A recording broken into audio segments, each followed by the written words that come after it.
Hello and a very warm welcome back to Chatty AF. You're here with me, I'm your host, Rosie Gill-Moss, and joining me today is... Jonathan Gill-Moss. Smooth. So welcome back. We have changed the name again because I'm indecisive. And I think I'm going to stick with Chatty AF. I think I like that. Okay. Yeah, I think that's on brand. I think it covers anything we want to talk about. And I likes it. So I hope you guys are all okay out there. I don't know if you've all got just finished or in the middle of half term. We've had a very disjointed half term. I think we've covered them all. We had two off last week, but one was only off for a week. So he went back on Monday. Yep. One broke up on Thursday. One broke up on Friday. Well, one finished her year of primary school on Friday. And then we've got them off for another week. So I don't know what day it is. I don't really know who I am. It's all a bit of a blur. Yeah. Yeah, that's pretty much where I am as well. I've just been up to Manchester, which some of you might have seen on the socials, which was really exciting. I got hired to host a podcast. You did? Which is very exciting. I think I mentioned it in the last chatty we did, but I could show off a bit more. I think you should. I think it's interesting. So it's a really lovely opportunity. It's hosting a podcast for Options Autism, and they've got lots and lots of specialist schools around the country. And I was absolutely terrified the first time because it was very different to what I do here. Here I've got all my stuff. I can put a Post-it note over my face, which I've done now, so I don't have to look at myself the whole time. And I can fidget. I've got my notes. And if this was very different, it was in a studio up in Manchester. It was, full lights, camera action. There was people watching. I was going on a script that had been written for me. And so it went great. Don't get me wrong, it went great, but I was very apprehensive. And so this time I was a bit more prepared. I knew what was coming. I'd actually been quite professional. I'd done lots of prep.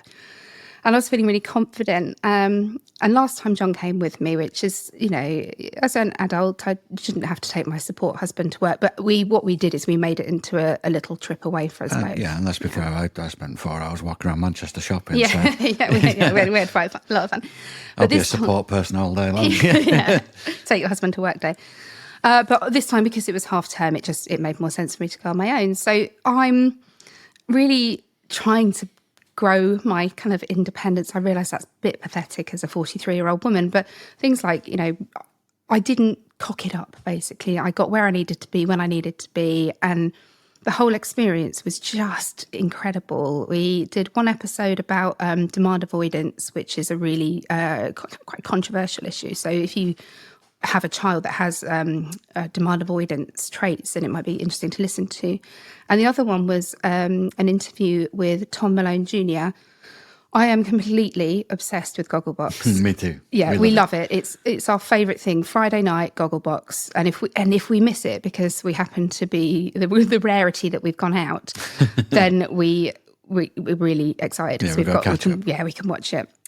So Tom Malone Jr., his family, the Malones, have been on Gogglebox for many years, and he's appeared on it. And he kind of came out as autistic at 28 on social media and had a really positive response.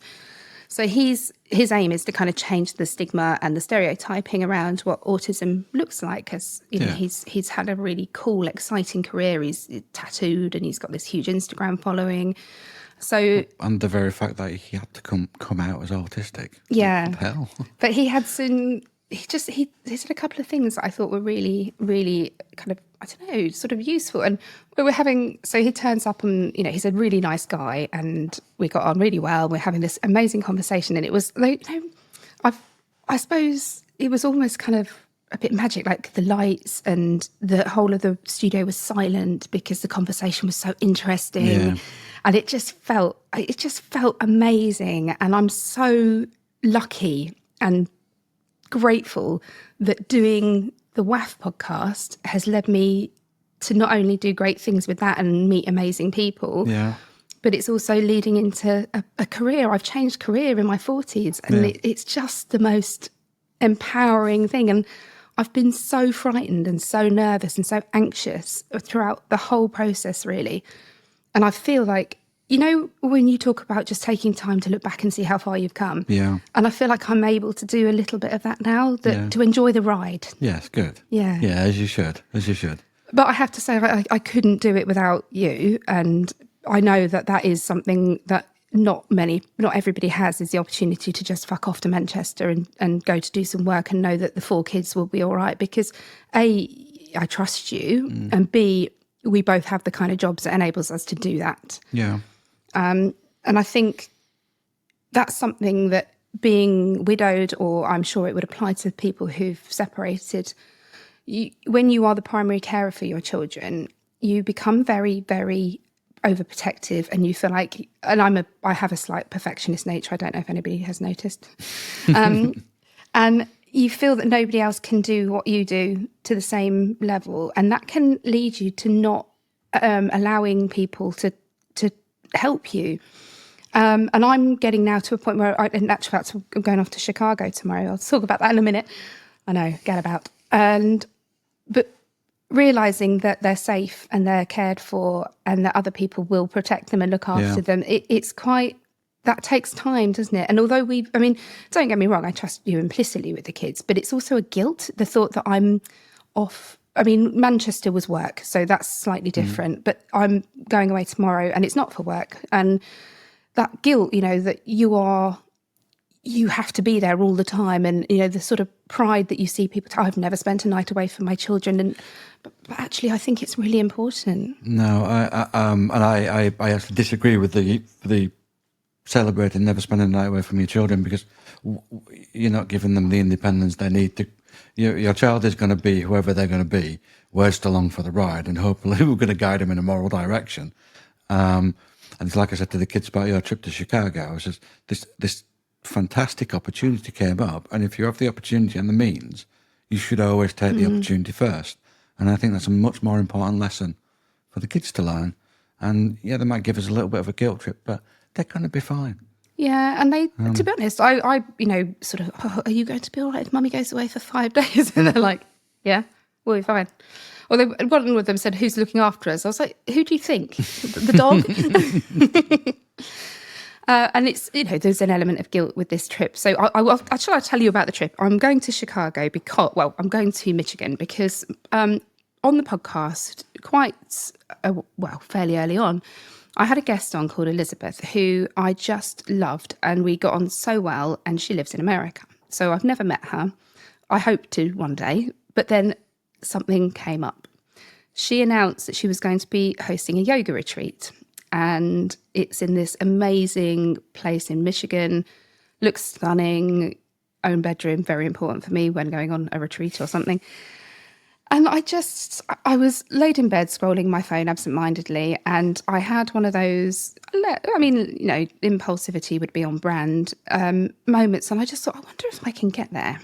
So when John and I got married, we had many thwarted attempts at a honeymoon, and in the end ended up with some BA vouchers, which were due to expire. So you can see here where my mind is going. So I said to John, can you see if we can use them? Anyway, long story short, we can. So I've got free flights to Chicago. Well, they're not free. We paid for them 4 years ago, but yeah, it feels free. And then I'm going to travel by car to my friend's house. So I'm going to stay at the house of somebody I've never actually met before, which is not something I'm normally would do. And she's going to drive me to the retreat, and then I'll go back to her house, and then I will go back to Chicago and have one night in the Windy City having a little explore. Yeah. So, this is a little bit of a selfish trip. It is, because it's a holiday. But also that sort of positive selfishness can be really rewarding and help everybody else, because the feeling of being trapped, and I know that a lot of my widowed community feel trapped, and I don't mean that in an unpleasant way about their children, but if you've got no support network or a limited support network, or if you've got a child with special needs, that really makes it harder, because I couldn't leave one of my kids with a babysitter for a very long time. But sometimes you've just got to take these opportunities, and it all just felt so kind of serendipitous that we had these vouchers that were due to expire. I connected with Elizabeth on a really, I don't know. I mean, now my brain's going, but what if she doesn't like me when I get there? What if? On balance, I am excited. I'm completely and woefully unprepared to the point that I'm recording this episode when I really should be packing. But swiftly moving into an adjoining topic, this topic of taking time for yourself is something I've recently learned it is very, very important. And that doesn't necessarily mean getting a date, going out on a date. It just means, date yourself, go to the cinema, say, no, I'm going to take that time. It's special to me. And if you say, I can't really afford it, well, can you not afford just to take that bit of time and try and remember who you are? Because that has actually helped me start to acknowledge what's happened. It's not going to change. No matter how much I try and arm wrestle things around, it is what it is. And what's happening is happening. And I can choose how I want my life to be going forward. And that's what I've been doing over the last 6 months. Yeah, and I think it's safe to say that, we won't kind of go into too much detail, but our marriage has been tested a little bit this past year. There's been times when, our own individual issues sort of threatened to take over the unit that we've created. And there's been blame on both sides. Neither of us is perfect. And I think it's really important that we perhaps acknowledge that, because you find that happy ever after, or you think you found that happy ever after. And for a long time, especially after the trauma of COVID, you are just so grateful to be alive and together and safe. And then, of course, the realities of what is a blended family. There is parenting challenges. There are, I've been perimenopausal. That's pretty tough. As well as kind of picking out and going back into a lot of our old demons that will have an impact on how we react now. And I guess it at times sometimes can feel like you just want to run away, that you just think this is hard now, I don't want to do hard anymore. And I'm not even making that into an innuendo. That's how serious I'm taking this.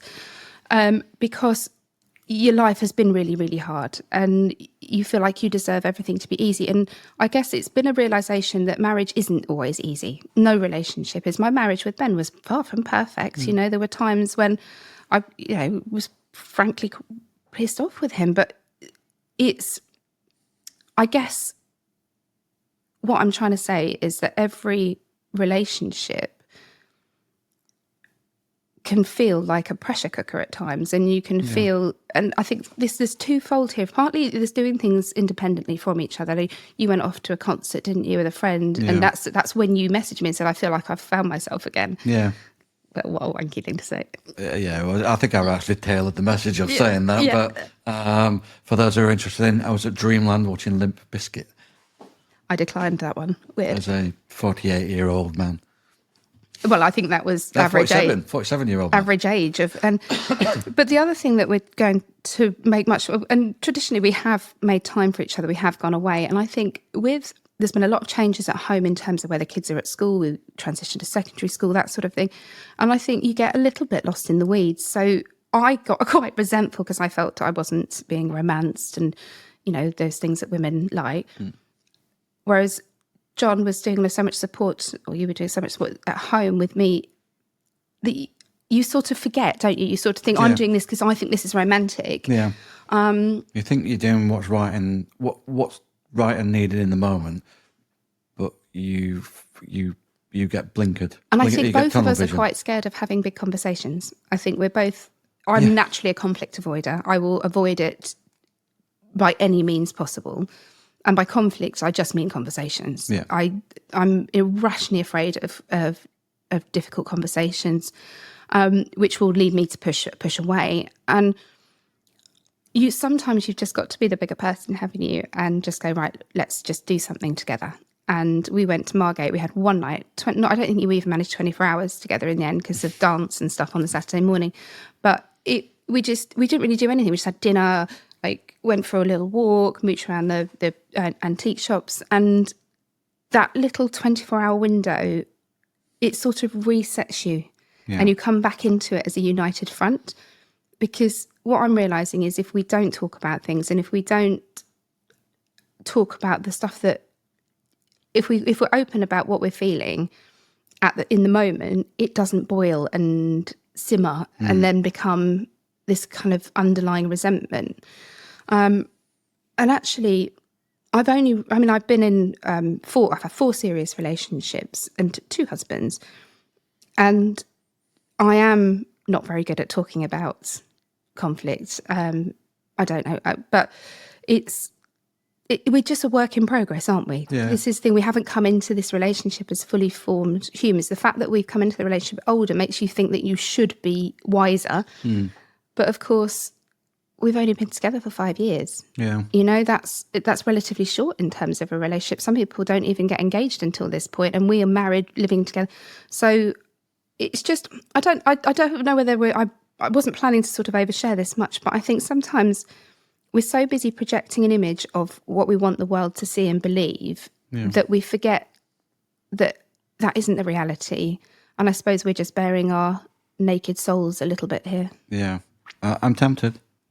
What, to bare your naked soul? No, maybe not naked. I'll put a loincloth on, maybe. You can't do that. No, it's interesting. One of the things that is that you never get told about when you become a widow is the work you have to do to keep the grief, because the grief doesn't go away. You get all the analogies of you can look round it and eventually you can see round it, but it's always there. It never goes away. And as I found out the other week, it was, 21st of October, I just woke up, felt like shit. Didn't know where it was, and then suddenly my phone popped up and it was Sarah's last good day, which, if you go back to episode 3, you'll see the clips and it's all on there, blah, blah, blah. Nice. But I've been in and out of therapy since Sarah died. Now, the first time I went in was for grief. The second time I went in was for my grief for myself, because I just nearly died. I couldn't sleep. I couldn't walk. I could just about lift a cup of tea up, which for a Yorkshireman is not. Heartbreaking. It's not good. Just tell people what tea you drink now, though. Yorkshire tea? No, you don't. Oh, no, it's Earl Grey when I don't want Yorkshire tea. But Earl Grey, yeah. Sarah would be happy, actually. That was her drink. And I obviously quit work. So everything over that summer changed. Like, everything went away. And I was in not a very good state. And as I've slowly started to piece myself back together through counselling and stuff, then you go into your childhood, because that's what therapy does. Tell me about your childhood, but that's just, it's a joke, but it's not a joke. I now acknowledge that my childhood was pretty brutal, if I'm honest. This is not me apportioning blame. Anyone who follows me and listens on locally will know that I've got no contact with my parents. With my parent, because my dad's not here anymore. And that was the break for me in January. And I literally spun off and wheeled myself back into... It was weird, because when I sort of came close enough back up for you to drag me out, and I went back to therapy, you'd also booked me into the back witch.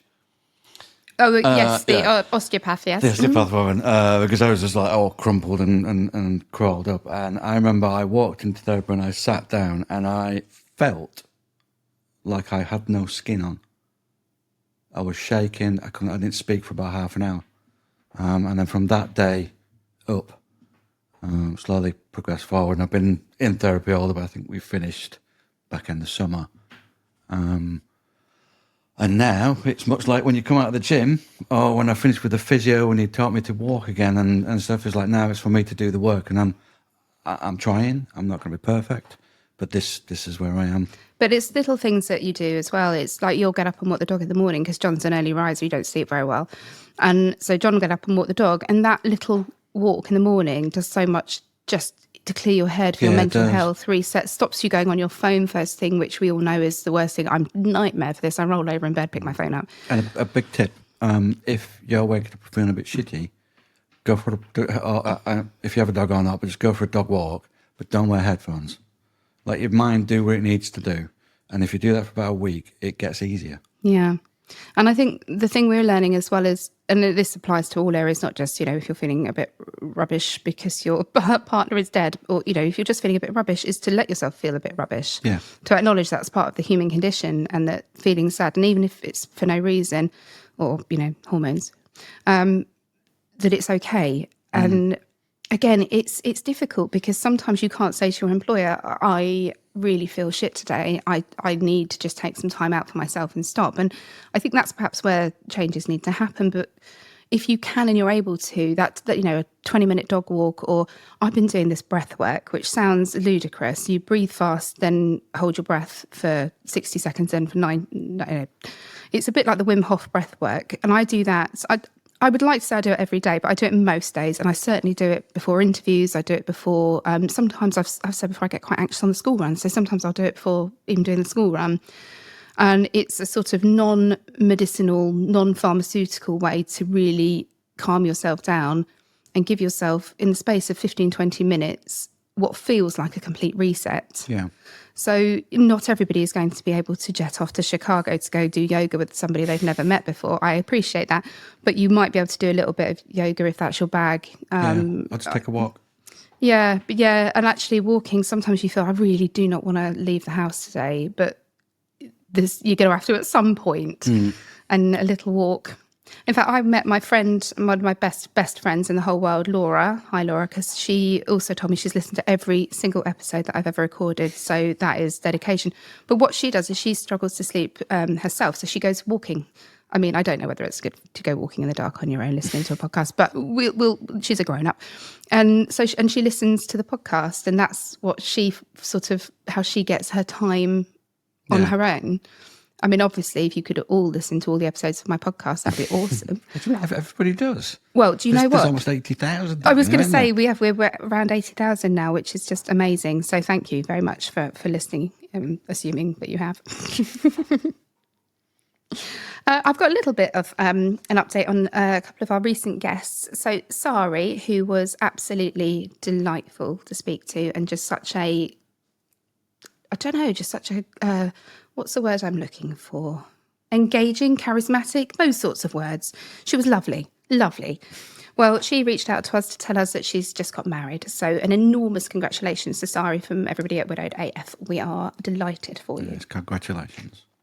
And I interviewed somebody today. I interviewed a man today. It's always very exciting when we get a man, because men, and I don't wish to stereotype, but you're not as good at coming forward. I do, 90% of my applications are from women. No, we're not. I'm trying to find a way to get you guys to come on, but you'll get there. Yeah, so if you are a bloke and you're widowed, or if you've got a really interesting story, I am taking applications for Chatty AF as well. Then do let us know, because it was one of the previous guests, Garant. I'm sorry, Garant. I'm sorry. Well, season 2, episode 10, and today's guest, who I interviewed this morning, he said that he was so inspired by listening to his story that he felt he wanted to come and share his. So what we're seeing is this kind of domino effect. Basically, the more of you that do it, the more will come forward. Yeah. If you build it, they will come. It's an old reference. And finally, Judy Condy, who was, I can't remember her episode number off the top of my head, but you can find it, season 2. She was a lovely guest. She came on. She was, I don't think she'll mind me saying this, but a little older than my usual demographic. And hearing the story from that perspective was really interesting. And she's done some cool stuff. She took herself off to Australia, and she's also written a book. And I have read the book, and it is a good book. It is. I wouldn't lie to you. It's called Caught in a Riptide, which John had to point out to me just before recording this, that it's caught in an RIP tide. Clever, Judy. Very clever. But I wish I had the cameras on, just because we could all see it drop. That would have been a great social. It was like when I saw on Instagram, and it said those signs that say "honk if you like burgers." That's not what that means, and I don't understand. My whole life I've thought that. And actually, while I've got you, I wanted to mention the Panorama programme about menopause treatment, and particularly they seem to demonise Dr. Louise Newson. Yeah. Now, regular listeners of the podcast will know that I'm in perimenopause, and that my mental health was dangerous about a year ago. I think we were all quite scared. I was certainly very, very scared. And it was through the support of the Newson Clinic that I was able to get my hormones back under control. And I'm most of the time a pretty sane human being. Yeah. And this documentary really demonized her treatment in terms of the dosage, and they claim that they were being a bit reckless, really, with things with estrogen patches. And they had 2 women on the program who'd had a negative experience. And I would just, if you have seen it, I would just say to you, there's so many, I think there's hundreds of thousands of women who've been supported by Louise, and I am one of them. And I just, if it's made you feel a little bit apprehensive about approaching HRT, please don't, please, because this stuff, it genuinely saves lives. It does. And even if it doesn't save your actual life, it will save your quality of life. It might save your marriage. It might save your relationship with your children, because this is something we don't talk about, is the impacts of perimenopause and teenagers. Yeah. You know, you've got... the nuclear bomb. Oh, it is. Both sides. And we talk about this relationship with daughters and mothers. And if you think about it, when does the explosion happen? It happens at a time when lots of women will be having hormone fluctuations, as will their daughters. So if you would like to know more, I have got an episode with Dr. Louise Newson, and I am blowing my own trumpet here, but it's really fascinating. It's her that's fascinating, not me. It is. I did the edit on that, and it is. And there's a lot for men in there as well, isn't there? Yeah, there is. It gives you a lot more understanding. And once you get the understanding, you realise that it's not my fault. Yeah. And once you say it's not my fault, you can approach different with. Yeah, it changes everything. It ties into like diagnosis that I advocate for and things like that, because without the knowledge, you have no power. But yeah, I just wanted to kind of address it, because I know it will have made some women feel quite unsettled and unsafe. But I take the NHS, or the recommended dose is 100 micrograms, and I take 150. And I have no adverse effects. My blood tests are checked regularly, and it just happens my body needed more estrogen. So like, don't be deterred by this one sort of half-sided documentary would be my advice. Yeah. Anyway, on that note, I suppose we better go and, I better go and pack for Chicago. I don't even know what the weather's like. I'm going to go and get my Father Christmas beard sorted out, because it looks ridiculous. Oh, I thought you meant you were actually going to get a Father Christmas beard. A bit early. Kinky. Anyway, on that disgusting note, I will leave you all to it. And I wish you all the best out there, wherever you are. Do keep listening, and please, if you have enjoyed the episode, give us a like and a subscribe and all that malarkey, because it just makes it more visible. Thank you very much. Lots of love. Bye-bye. Bye-bye.